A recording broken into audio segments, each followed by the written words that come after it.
In this video, we're going to cover tornadoes, and in 2020, so far, as of November 16 today, there have been one of the lowest number of tornadoes reported, apparently. I believe it was 873, April and March, and actually April being the highest concentration.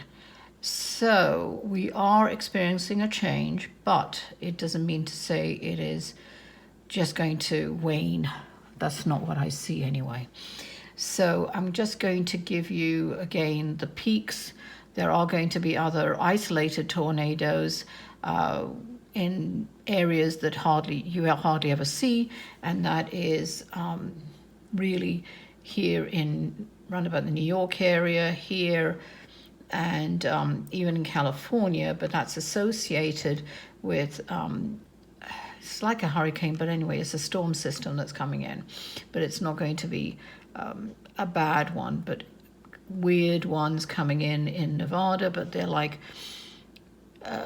dust devils, but on steroids. That's all I can say. And those are coming in certain areas here where they're, let's swear it was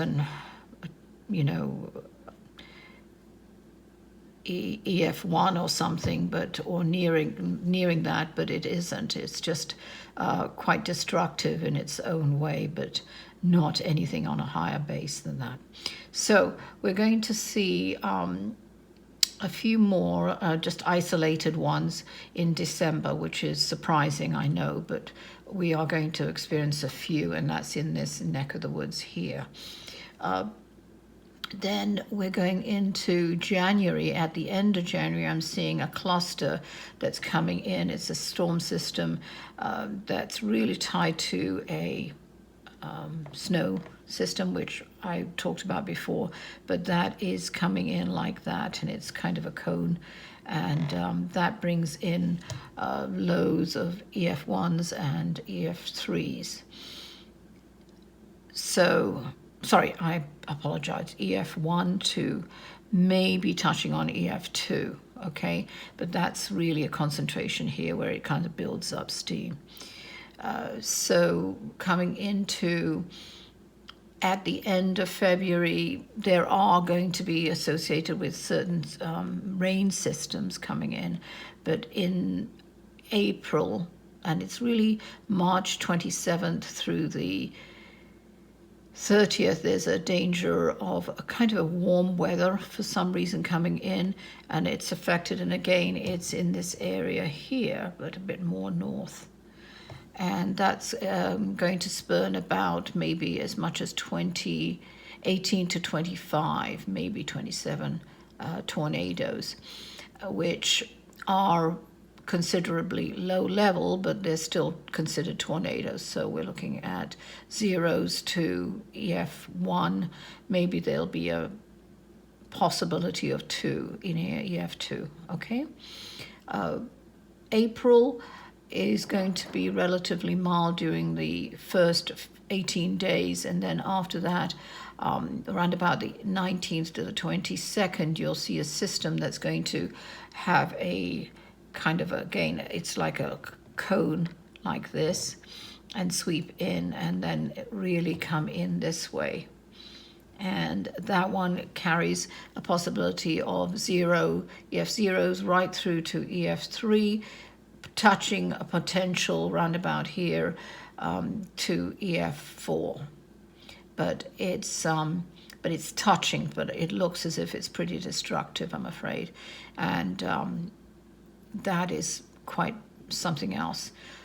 April, so March, April. I'm just going through the months. June, at the end of June to August, there is a potential of all kinds of tornadoes that come from nowhere. Even the warm weather comes in, or there's a clash or something, but there is a block here, and it is moving towards right, which I've talked about a lot, that the systems are far more aggressive around here now, not left, but it's moving towards the East Coast. The corridor, that is, tornado corridor. But it is, you'll find in coming in this way, and you'll see even in Chicago a possibility of a tornado or two, but really that time is relatively ripe for a lot of conflicts with storm systems producing EF0s through to EF2s quite easily, I'm afraid. But also, and there are coming in every 2 or 3 days. It's a rest, and then for about 4 to 5, nearly a week, and then it starts again. So it's as if it's a constant swirl of activity during those months. And as I say in all my videos, I hope I'm really wrong. And I don't care if I'm wrong, because this is, you know, obviously devastating news if it comes true. So August, and then by August 27th, there's one system. And this one is actually going to come in more or less like this in a cone shape. And it's not so much here, but it's coming into Texas and touching in Texas. And maybe you'll see Dallas take a few tornado, maybe an EF0 or 1 into there, but it's like this. And this is quite active. Around that time, August 27th. Then we go to September 6th is one, and that one is more lateral and heading towards like I am seeing an EF4. It could be a 5. I hope God not. But anyway, I'm seeing it just be very destructive, gaining momentum, and it goes and hits. And I hope I'm wrong with that.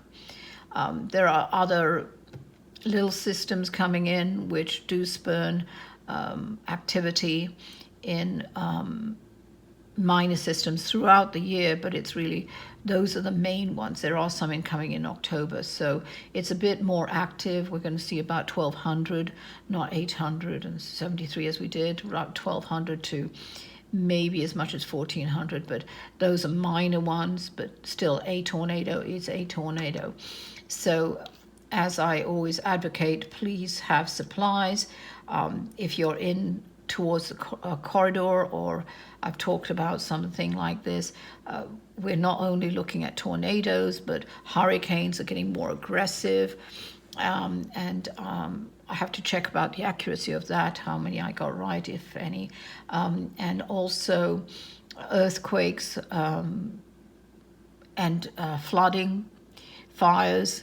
So just be prepared. That means it's one less thing to do. And I did talk about that on a video I did last year, just while the coronavirus was on.